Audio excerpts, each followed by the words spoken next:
জীবন চলার পথে চোখের পানি আসবে, কেউ যেন এটা মুছে দেখ সে আশা করবেন না।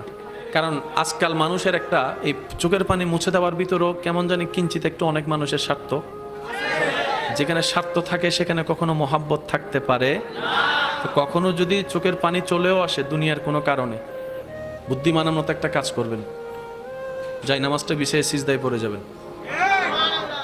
দুনিয়ার মানুষ আপনাকে কষ্ট দিয়েছে দুনিয়া থেকে দূরে রাখার জন্য, কিন্তু আপনি যদি সৌভাগ্যবান হন ওই কষ্টটাকে কষ্ট হিসেবে নিয়ে, অন্তরের সেই ব্যথাটাকে চোখের পানি হিসেবে নিয়ে রবের দরবারে সিজদায় পড়ে যাবেন।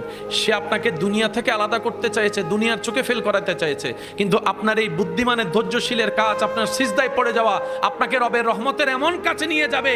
সে আপনাকে ছোট্ট দুনিয়া থেকে মারুম করতে চেয়েছে, ওদিকে আপনার রব আপনার চোখের পানি দেখে খুশি হয়ে আপনাকে জান্নাতও দিয়ে দিতে পারে। সেজন্য মনে রাখবেন, রবের বান্দা কখনো লসে নাই। তারা কাঁটা ফুটলো লাভ, গালি শুনলো লাভ, বদনাম শুনলো লাভ, অত্যাচারের শিকার হলো লাভ।